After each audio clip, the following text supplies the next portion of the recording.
better. We're on. Okay, we're on? All right. Welcome to VR Dance Host. Oh my god, legs Because we've been logged in for... Roxy and myself, mBlade. Hello! Hello. Just want to say again? So we said something? Anyway.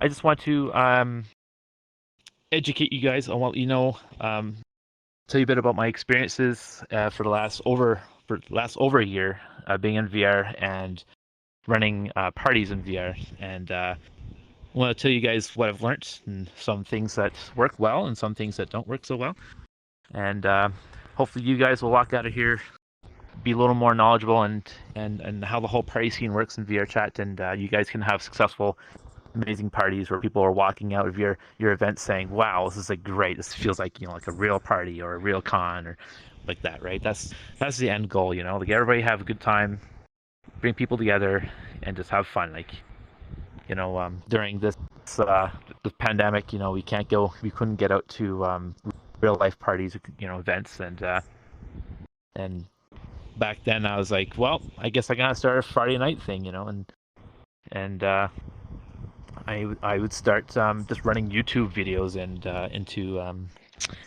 into the Devolt Club.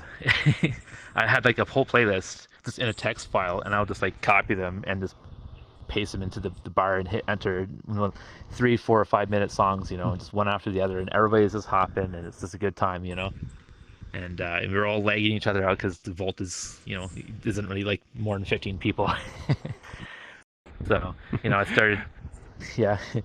So mBlade, so when did you, so you did the video player stuff, and like that's how everyone would gather up, right? They'd find a world that had a video player and maybe make a YouTube playlist. But like, where did you really start this? Like, this kind of started back with Furality 2020, right? Actually, no, like I said, like, this is way before even Furality became existent. I actually joined literally January 1st, 2020. I put the headset on and I went into VR chat, and I was like, really, this is really awesome. And it wasn't until like even February in 2020 where I was like, oh, like there's nobody running furry dance parties, so I guess I'll do it.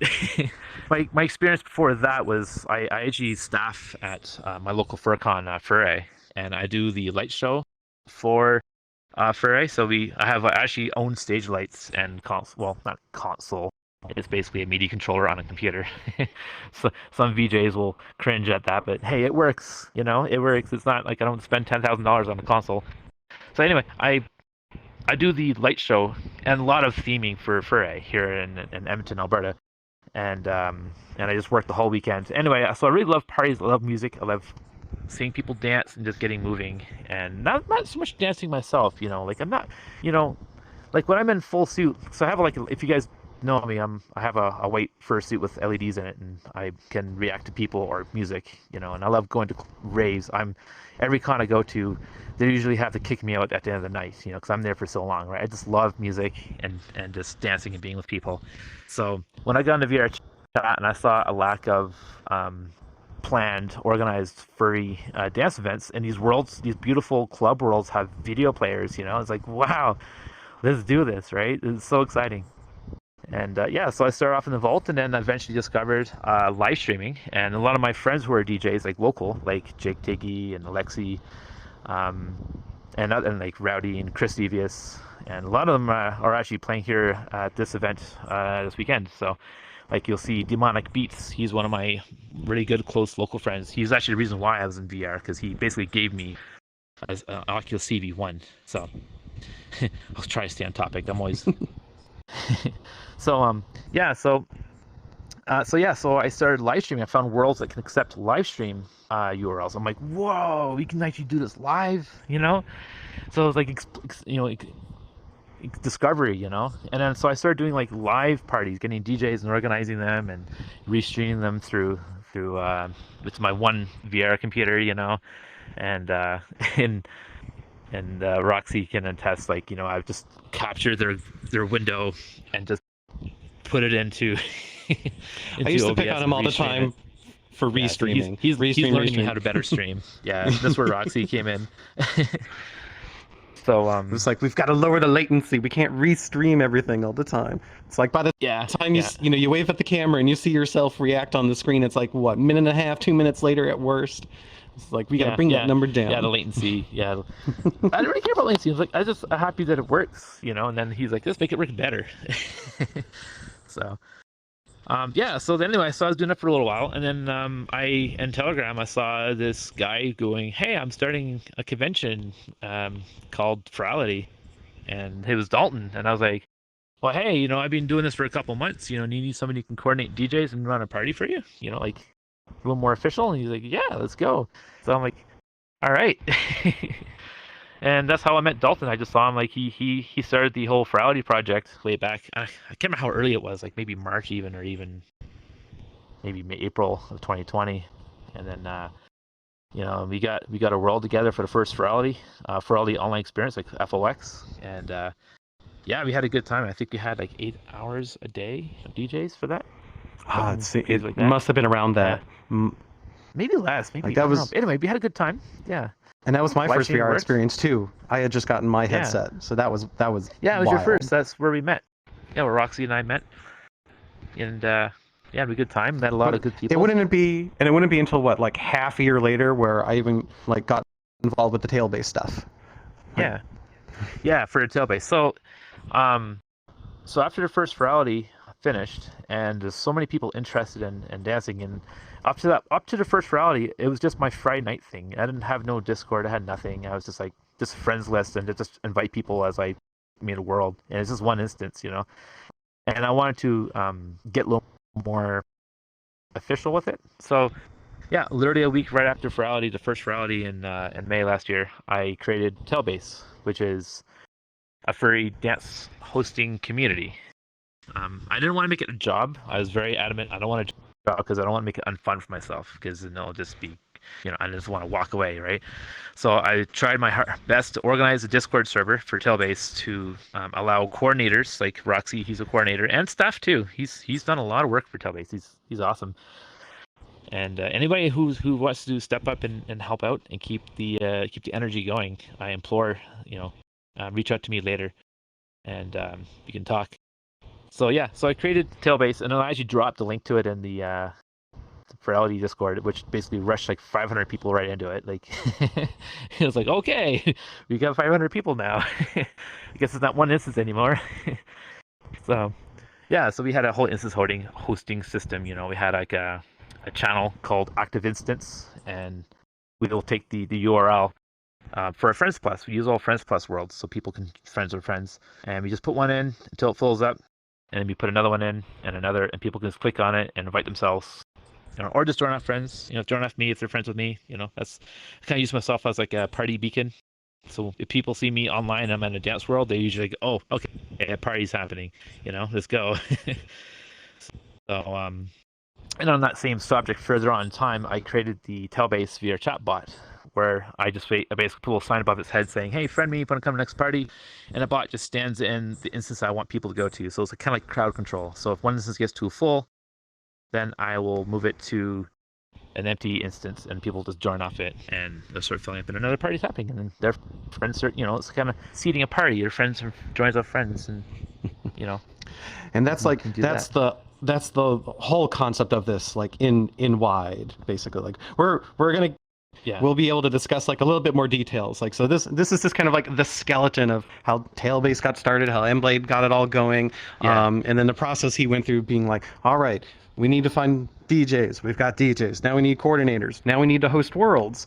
Now we need to find compatible video players. Now we send out invite links, and then it kind of works. Yeah, it just works. You know, like VR chat really isn't geared towards this kind of stuff specifically. It's still a very broad system. It'd be nice if they added tools to help us manage parties or events better.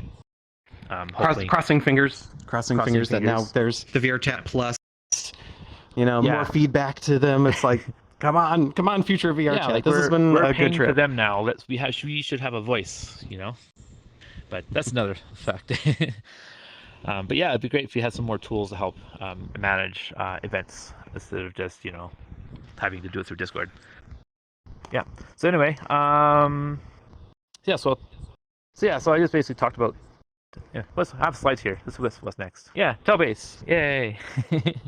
So this is not primarily a Tailbase pitch panel, but I just want to let you know this is what I'm involved with. It's the community that me and everybody has built, and we're actually about just shy of 1,000 people now in the Discord. And when you go into Tailbase, you just subscribe yourself through the bot to the events roles and the alert if you want. And I'm always using, because I don't use that everyone because I don't want to like push people away, but I just want to use the special tag to alert people to events. So yeah, I just go at events. We're gonna have this thing on a certain day. Here's the DJ list, and this is the time, and here we go. And then I put everything. I'll link it to like the schedules channel. There's so many channels. I don't like having these many channels, but it's necessary for what we do to compartmentalize everything. We have a party pictures channel and everything. Everybody's in their special spot. So. Where am I going with this? So yeah, so Tailbase is basically a furry VR chat dance, ongoing dance party thing. So like even if you're just a DJ that just live streams, but you don't do VR, you can we can have a friend or whatever, one of us coordinators can help host your instance. Like for instance, Roxy does Brew Stew, who just played he just finished like an hour ago. Well. Like 2 seconds ago. Hour. Yeah. 2 seconds ago. Yeah. Yeah. Well, 18 minutes ago. Yeah. So Brew Stew does Brew does every Monday. So Roxy just sets up like an instance. It's actually pretty low maintenance. Just makes an instance, post a link in the Discord, put the bot on it, and then everybody joins off and has a good time, and they can enjoy Brew's set, right? Yeah. So anybody can do it. So.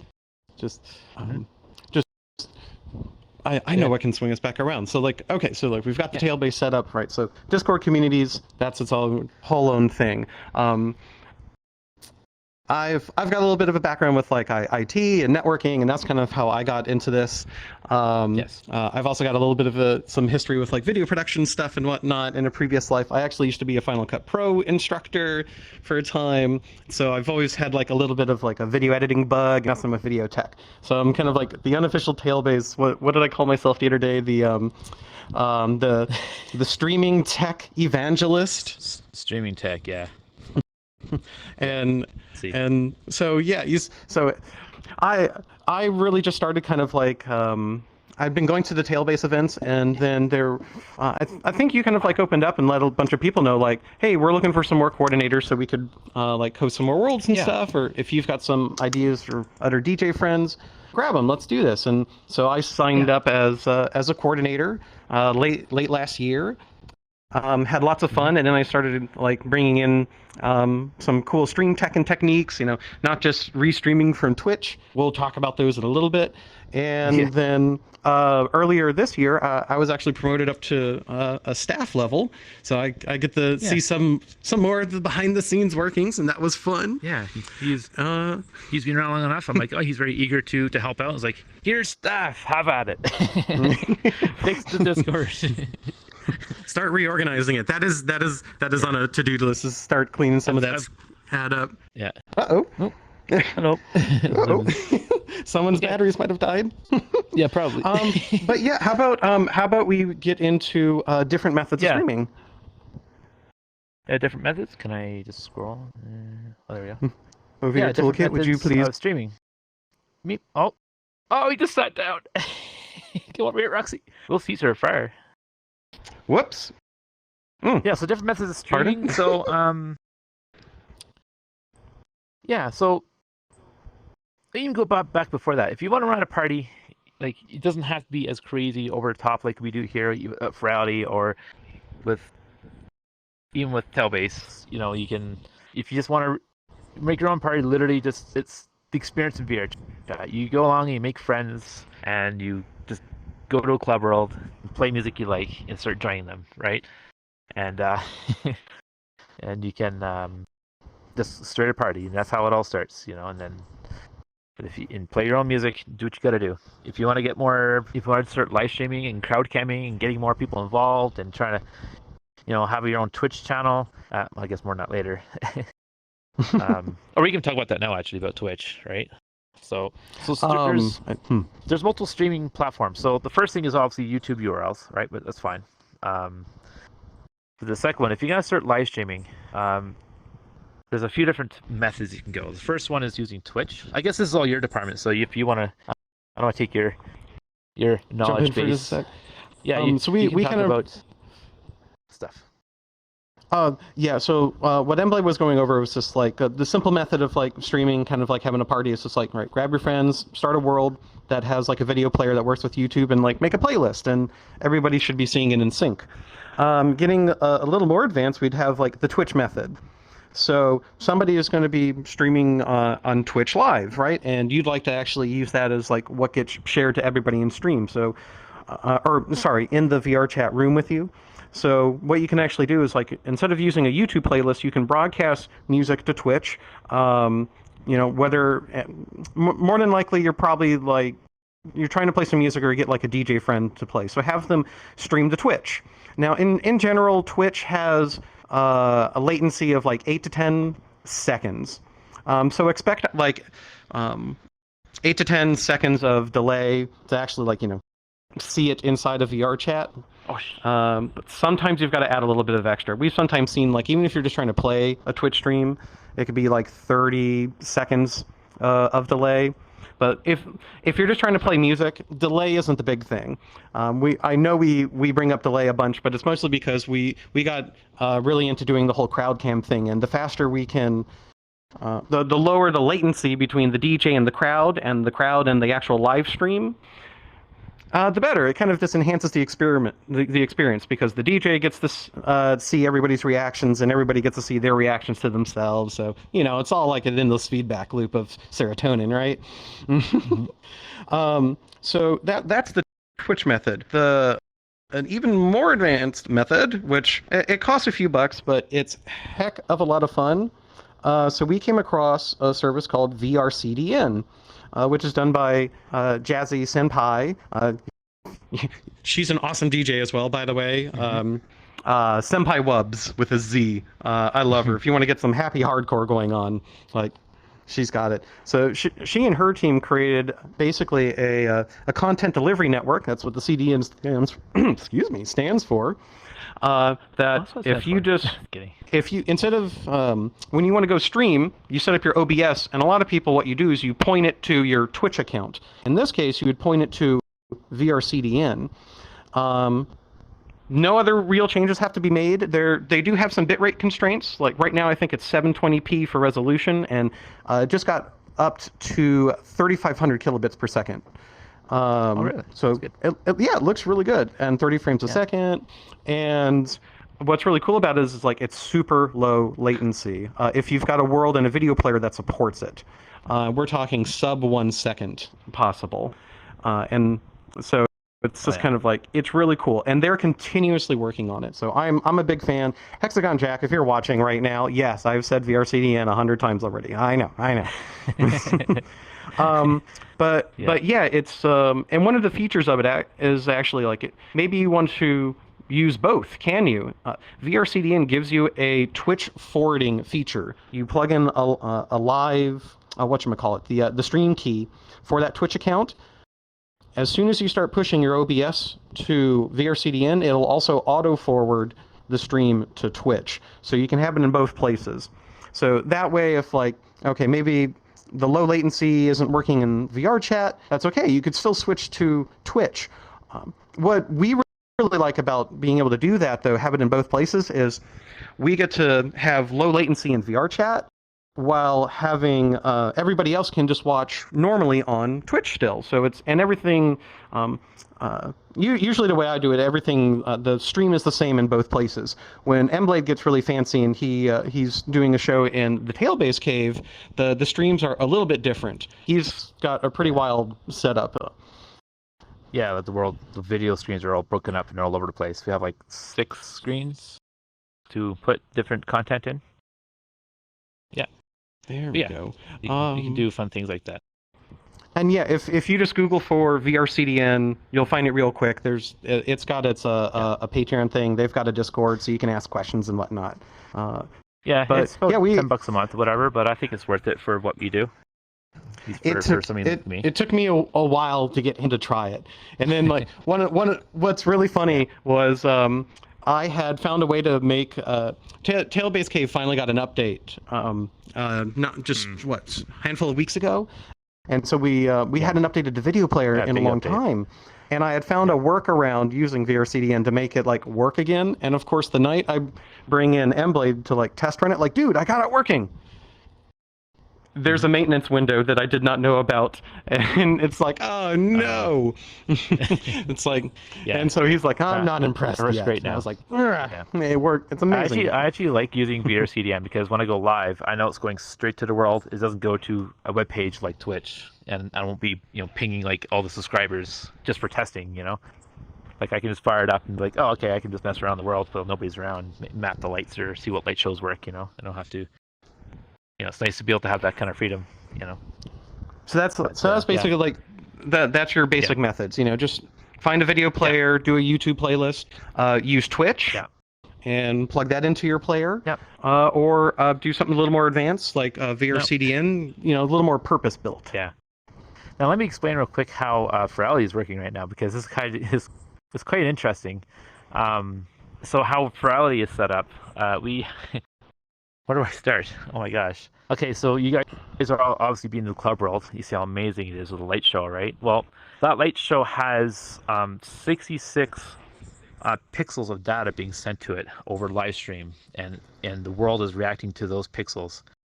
And each of those pixels are RGB, so some of them are split up in more channels than that, so that you could have 66 times 3, right, of possibilities.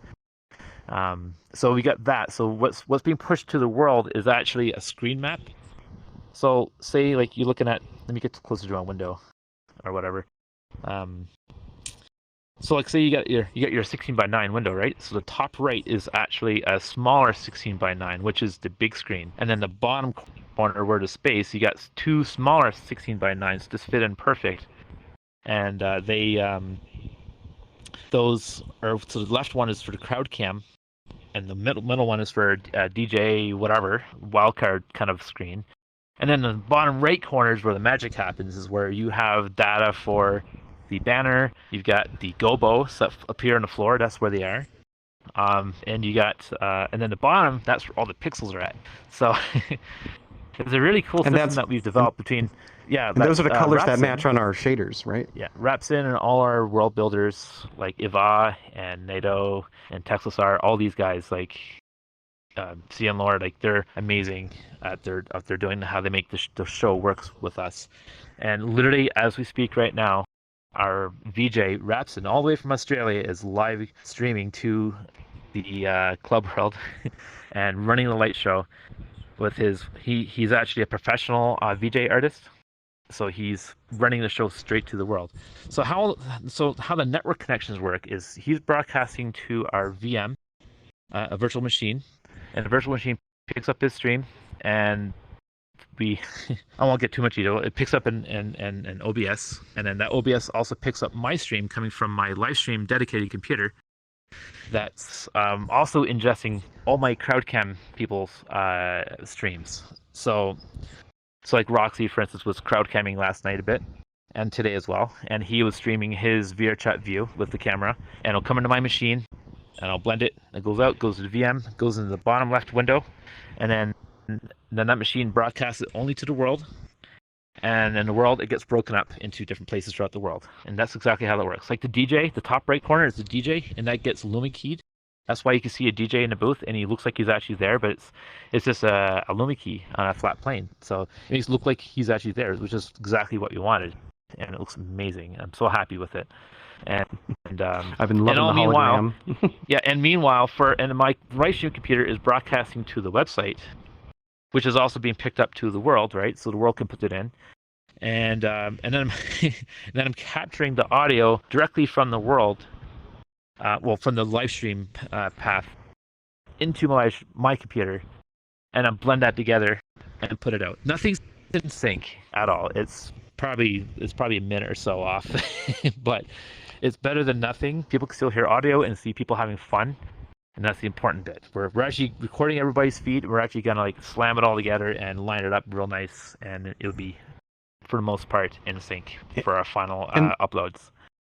And the magic of all of this is we're just doing this with like home computers and relatively decent network connections. We don't have all these fancy cameras and studios and trucks with huge satellite dishes on the back of it. It's like, we're doing it with the internet, y'all. Like I upgraded my VR computer in Christmas time, and I used all the guts from my old system, and I made a live stream computer out of it. That's how. So it's like a hand-me-down computer for a live stream dedicated box. That's all it is. Like, it's just, and I'm kind of lucky enough to be in an area where I got fiber internet. And I have gigabit up and down internet, so that helps. Jealous. That does help. Not necessary. Some people can have like 300 meg it up and down, and they're fine. But yeah. So I'm totally abusing that system as we speak. Speaking of that, should I talk about some like live streaming recommendations, like PC hardware, that kind of thing? There's one thing I want to mention though. I discovered recently, so if you have multiple computers in your home network and you want to but you don't want to live stream from your VR computer, you want to kind of relieve your computer from doing that. Like, so if you have like multiple PCs, there's a service called NDI. Just search NDI and OBS Studio, and you'll find a plugin for that. You install that in your OBS, and you put it on your both machines, and it's like just simple, easy. Whatever you put in your scene on your VR computer, it will be shipped over into your local area LAN, and you can pick it up on another computer or device, and you can broadcast it out or mix it together however you want to do it. And then you don't have to have your VR computer always streaming or recording or whatever. You can offload that task to another computer, and that's exactly what I'm doing right now. Like right now, I have my VR computer. You buy what? You don't need to buy an additional capture card.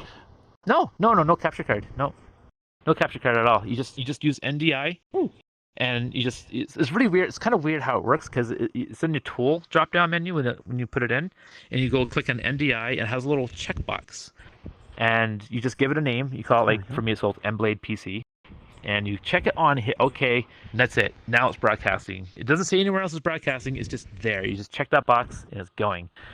And so sometimes if you forget it's on because it also grays out your settings, like as if you're live streaming. So you have to like go, tools, NDI, uncheck it, okay, then you're not streaming anymore. And then you can modify your OBS settings like that, right? So great little service, great little thing I found just recently, actually, about a couple months ago I found it, and it's made my life so much easier for all this. Like I have a laptop running the Furality Club bot that's doing like an orbit in the club world right now, and I NDI that as well. Animated camera. So I got 2 NDIs coming into one computer, and I just blend them together. I can change the scenes and do all sorts of fun stuff, and it's really interesting trying to is coordinating all this stuff and getting it together. It's really fun for me. Yeah. Yeah. So anyway, I'm sitting pretty far back. Yeah. What's next? I could go over some of the some like PC recommendations and like what we've done, like Intel versus NVIDIA, that kind of thing. Oh yeah, encoding. Yes, talk about encoding. Yes. Encoding is important. So like the basics of live streaming, right? So what are you going to need? It's like 1, a PC, 2, an internet connection. Like a recommendation I toss out, like if you're going to be the one that's like whatever you're trying to broadcast. 6 megabits upload speed, separate from your download, right? It kind of covers your butt because if 720p resolution between 4 and 6 megabit looks pretty good. So as long as you got that as like a minimum, you're gonna have some fun. And then you also need like OBS Studio. Some people use Streamlabs OBS. Yeah, that's free. It's the same as OBS Studio, but Streamlabs has added stuff onto it, and they add on stuff that to get access to it you have to pay for. If you just want to start with free and have access to a lot of plugins and stuff, you make it do a little bit more what you want. OBS Studio, just stick to that. But yeah, PC specs. Like if you're going to be the one streaming, this day and age, you're probably going to have at least a quad-core CPU. Intel, AMD, it's not going to matter in this case. But the magic part to make your life easier is going to be having an NVIDIA card with that supports NVENC video encoding. What were you going to say? No, I was just gonna say, Yeah. you just need. It's good to have. You just want to encode everything with NVEC. It makes things so much faster, and the output looks much better. Having your video card do the video encoding work, it takes all that pressure off the CPU, which frees it up to like, if maybe you only got one PC, it frees up more CPU for like VR chat, or maybe your DJ software and other equipment and stuff you're using. Anything to free up the CPU. Now, but different kinds of encoding. Typically, the two kinds of hardware encoding you're going to run into are going to be NVENC, that's the NVIDIA one, and Intel QSV, or Quick Sync Video. QSV is if you have an Intel processor with integrated graphics, at least from like 2014 on, you have Quick Sync hardware accelerated video support. Simple as that. So if you have that as an option, use it. Again, it takes a load off like the rest of the regular CPU work. And then we have software encoding. X264. A lot of people know that as H264 video. When you're doing encoding, it's usually just 264, X264, whatever you want to call it. That kind of encoding purely uses your CPU. So if you're trying to do VR chat and OBS at the same time, and you want to do software encoding, because that's the way you want to go, I hope you have something that's like 8 cores or more. It's going to take up probably 2 or 3 cores to get like a good 720p to 1080p encoding. Yeah, some people argue with that. I'm just saying, generalize assume you're going to use that much. All right, so moving on for live streaming, because we can talk all day about it. But this is overall broadcasting and dance hosting and VR chat, right? So, with what I do. I always go back to tailbase because that's my experience. But what I do is I go hunting. I go out every once in a while. I'll go like Club World shopping, and we'll go look for people who upload new Club Worlds. And we actually, within our Discord, we actually have a channel called Approved Club Worlds, and also suggested ones. So the public people can just suggest worlds that they find, and we can go investigate and see if they're any good. If they're not too laggy, if they're optimized, if the player works, if there's any like mirrors in the right place. So there's like these little checkboxes. The all-important mirrors. Yeah, they get the important mirror. Yeah, they got to have some things you got to look at. Yeah, if they're optimized, if they have a bar, if people like having a bar, you can pick up a drink and or hang out. Cool places to hang out. You want to look for stuff like glow sticks. I don't know if you want good layout. Interesting places to get to. Right? If the world's cool, right? Like if you think it's a good place to host, it's pretty awesome or has a good theme to it. Save it for later, favorite it, right? And go and host a party in, because it's amazing. When people make amazing worlds, and now that just recently the audio link technology came out, there's all these audio link ready worlds. It's so cool. It's like my avatar is even audio link ready. I won't work in here, but I can just go boop, and I'll be black. But if audio link was ready, I'd be like pulsing to the music. So yeah, it's amazing what's coming out nowadays, right? And so audio link is basically an extra track of data that's being broadcast as part of like the video player, and or into the world, and your avatar can react. You can embed it into the world to have it more reactionary. Yes, it's awesome. Yeah, audio link just picks up on the audio from the source and live stream or video, and it just applies.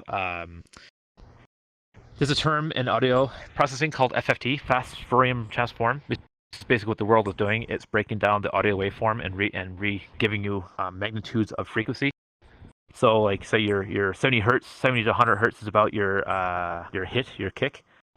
I know this because I do microcontroller programming for LED stuff in real life, and I do a lot of audio manipulation and software to get the best interesting look on an LED strip as possibly can for the smallest chip I can find. So it's really interesting to do that too.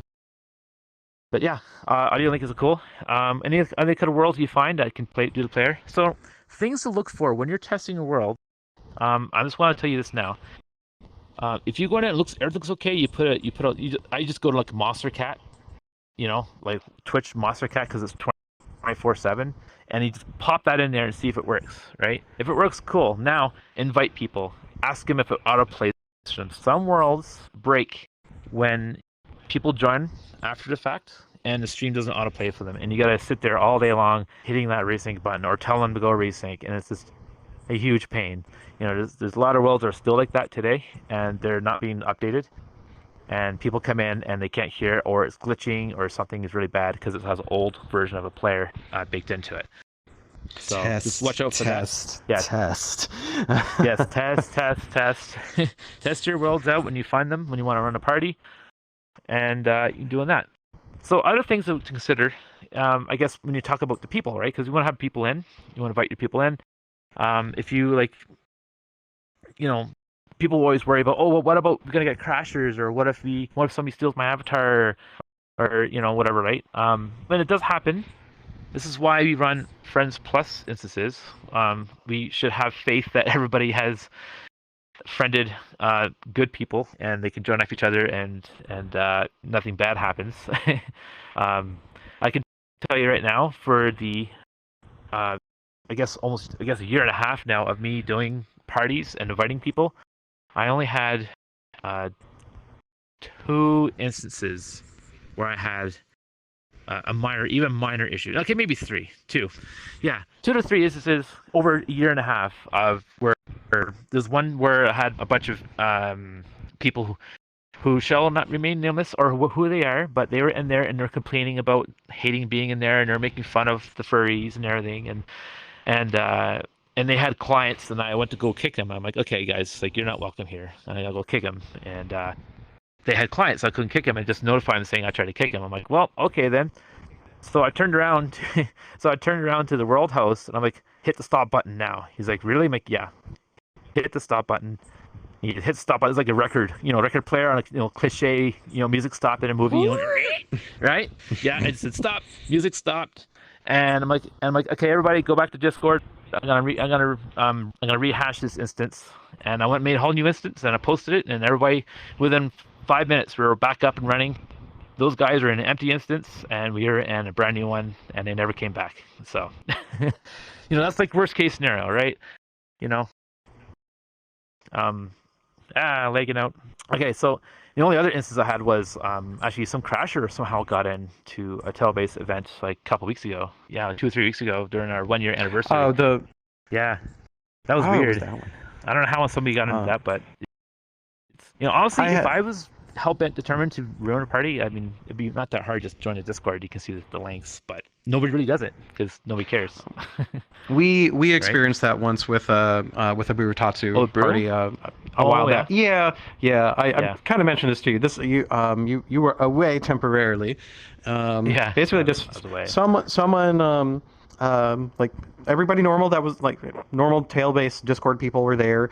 And what ended up happening is like the people that were actually there crashing were friends with a regular attendee, and he didn't. And it was one of those situations where we figured out who it was. We talked to the person that is still a member of Tailbase, and it's just like, hey, just next time for a Friends Plus party, just set yourself to orange, or don't be friends with that person. It's it's a little tough to moderate, but it's one of those where it's just like you can just say, please just be a little bit more careful, Yeah, I just try to keep as open as I can without publicizing it and having just rando visitor crashers come in and ruin the party, right? Because that sucks. So anyway, we were about 15 minutes before the end. Actually, I kind of want to end like at least 5 minutes before, but I want to take questions for 10 minutes. So I got a bunch of slides I didn't show because I just figured I want to talk. But we made some slides, so I'm not sure which ones I got. So I got this one, Tailbase. Oh, okay. Oh, okay. It goes back. Yeah, it goes back and forth. Here's we were world hopping. Yeah. Could I do 2 bits real quick before questions? Okay. Right. Just we were talking about we usually just do a Friends Plus instance. So like when we're going to actually generate the link, what we'll do is we'll go to vrchat.com. We'll log in as one of our accounts, and we usually in the Discord. On the coordinators end, we can actually see a list of kind of like the source URLs for like worlds. So for example, if anyone's ever been to like Tailbase at Pose nightclub, so like we've got a link for that. We open it, we click on Friends Plus and generate the instance. part of the URL that's generated up in the URL bar, there's going to be like a 5-digit instant number. You can edit that to anything you want. Like if we're having a tailbase party, we'll edit that to be tailbase01. Hit return. It generates a new short link. Copy and paste that to a text editor. Go in. Tailbase02. An extra short link. And so depending on how big we think the party will be, we'll make a few extra instances we can just spawn on the fly. Mm-hmm. Just exactly like right now. If you open up your menu, you can see at the bottom it says Luma event stage, and it will say the instance that we're in. I'm not gonna say the exact number, but I don't think it's just But yeah. So actually, it's a special to us anyway. So that's you can do custom instances. So when people want to know which instance they're in, they can just go quickly look at it. Instead of having a random number, you can actually have a customized instance ID. It's a little more identifiable. Yeah, a little more identifiable. Yeah, it's a little trick you could do with VR chat. And the one other thing is just SDK2 and SDK3. All right. Yes. So did we still have that slide by chance? The picture of the player? Oh yes, I have a player here somewhere. Yes. Okay. There is a player. Yeah. So just to give you an idea, SDK3. That's what an SDK3 player is going to look like. Yeah. Bigger fonts, nice and clean, rounded edges, very, very 21st century. No, I'm just being a jerk. But that's what an SDK3 player is going to look like. An SDK2 player is going to look, usually it's just like a really long blue box. Like literally blue. Like Sonic the Hedgehog blue. I didn't. That's because questions. Okay, so we only got is it the one before that by any chance? No, it's not. No. Anyway, it's just your stereotypical Hangout player blue box. That's the SDK 2.0. They're generally broken. They work really well with YouTube videos, but live stream, again, test with your friends, start a live stream, invite them, see if it works for them or not. And invite your entire friends list just to fill the world, see how it handles, right? Stress test before you have a real party. But of course, that might turn to a real party anyway. When you do that. The SDK3 players are definitely better, especially when it comes to the live streaming part. But also, it's like with Udon and all that, the scripting, much more can be done with it. Many other changes, like you can actually create an admin whitelist, for example, with the right code. Thank you, big thank you to Texelsaur. He's done he's the one behind like the video player at Pose. Just Pose. We have a tail-based version of Pose, and then there's the public version of Pose. But yeah, so SDK 2 and 3, it's one of those things that will come up. If you can find a world with SDK 3, better time moving ahead. Yes. Yeah, cool. All right, let's open up for questions. Even only got like about 5 minutes, but questions. So if anybody has a question, I think you have to stand forward ahead of me, and you can ask something, and you can answer it as fast as we can, because we don't want to run this panel too late for these people, because they got to keep on schedule. Yes. So. If they have no questions, then we see Corn coming up. Is my mic working? Hey, there we go. Yes. Yeah. No riff test? No, you're good. You don't sound like a robot. Riff testing. Yeah, no, usually I riff test. Anyways, so y'all host dance parties, obviously. Yeah. Everybody here is usually full body tracking, correct? Yes. As you can see, I'm a half. As you can see, I'm a half body wage cook. Correct. Yeah. Now, people in full body can dance really easily. Correct. Yeah. Of course. Now, the people who are half body like me, how do you inspire them to like actually dance? Because I've actually done a good amount of dancing in fucking half body, but nobody ever has the courage to do it. How do I like encourage other people? Like, come on, you might have you don't have full body, but come on now. Wow, I never thought that. Trust me, I'm not the best dancer, but I can get down on fucking half body. Well, so I'm just wondering, like, how do you get that inspiration? I've been doing this for so long. I only had half body up till like maybe a couple weeks ago. So this is all still new to me, right? This is exciting. But I just dancing, like you can still dance, like even in a full like half body, you can wiggle left to right. Your feet will automatically IK, move around. Well, yeah, I'm aware of that. So. A lot. Yeah, see, right? But like dancing is not just with feet. You can still dance with your hands and headbang, whatever you got to do. Like it's and 9 times out of 10 when I'm camcording people, it's from the waist up anyway, unless they're doing this crazy full body thing and I pan out, right? So right. Just keep But how to dancing in front of inspire? them and keep pressuring them to get FB. Yeah. I'm trying, but Like, damn. come on. Yeah. To inspire, I don't know, just pump people up. If you're the host, man, and if you want to like, you say, hey, like, let's make a cool video, right, or something, and you want to, or say you're on camera if you're live streaming the crowd cam, and then you can like get them moving, right? So you should, when you like take a camera, like I've been using this all weekend. You just take this and shove this in their face, and they start moving anyway. Yeah, that's the idea of this camera. Yeah. All right. All right. Does that answer your Cool. question? That, cool. Yeah, the kind of, but I'll try my best to encourage people. Yeah. You just gotta encourage people. You gotta get excited. You gotta put some energy into it. All right. Anybody else? Hey, Brad. Yes. Hey, yes, I guess I just had some questions because you were talking about those audio sync shaders and everything for the worlds. Yep. Do you guys know of any resources for talking about that, or because I'm kind of interested in making Yeah, it's called Audio Link.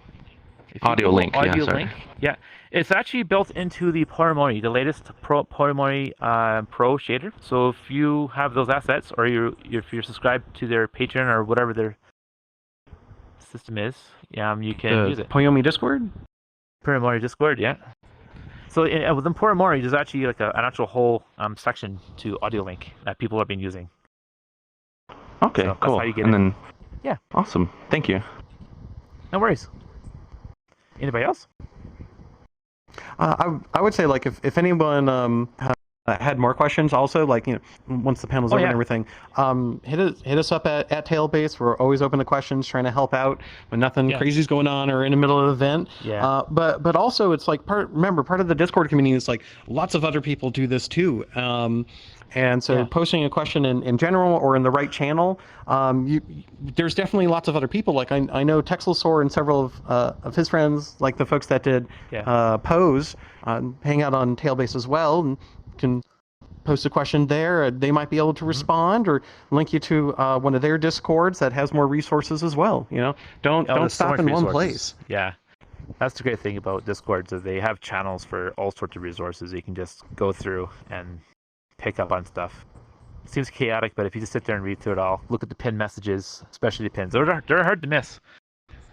Or they're easy to miss, sometimes, the pinned messages. I always miss them, but you gotta look, and it's all there. And if not, like, sometimes if you just corner somebody and say, hey, you and me, Discord screen share, 2 hours, let's go. All right, I got 2 hours. Let's learn something today. I do that sometimes. I just bug people. I'm like, hey, Texel, how do you do word players or whatever? It's exciting when you go in Discord, and Discord's such a nice free service. Nitro, but you can still screen share and hang out with people and learn stuff. That's a lot of times I learned that way too. Everyone learns differently. Some people like reading. Some people like to learn with, by being shown. Hey, any more questions? Did anyone else want to ask something?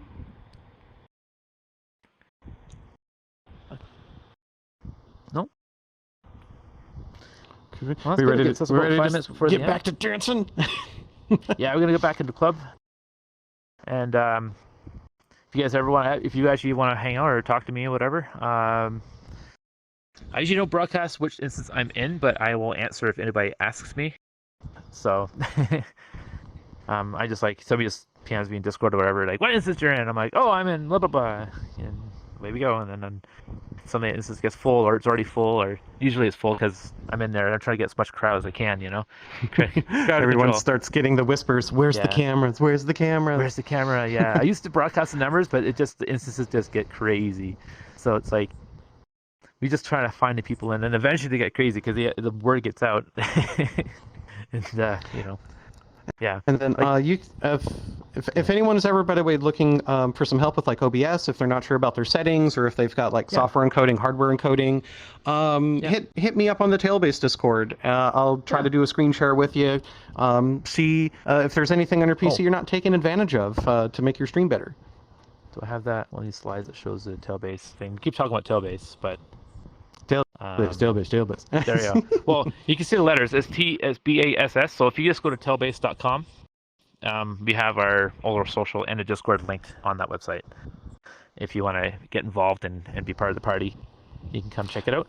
And you come just hit up events. You can sign up to try being a coordinator, help make some magic happen, or a DJ. Maybe you're a DJ. You know. Yeah. If you're a DJ, we have a whole DJ list, and we have an actual group for DJ chat. So it's a great place for DJs to get to know other DJs, and a lot of time they're actually helping each other out and teaching each other cool stuff. So it's a really great resource for that as well. Not just parties; it's for good networking. So yeah. So anyway, getting close to the time here, so I want to thank you guys for coming and hanging out. You guys are all awesome. If you see me in the world and I got this camera, and wherever is it, move your body and get interesting, because you gotta be on stream or at least recorded and maybe put into Final Cut. Yeah. And I just love seeing people dance. So it's like one of my highlights. This is what I enjoy this so much. All this hard work, everything leading up to now. I just love watching people dance and having a good time, and it just makes me so happy. So that's what I get out of it. So, thank you guys for coming and listening to us, and enjoy the rest of the con. Yeah, enjoy the con. I'll leave the stream team guys at least about 3 minutes to filler. Because I know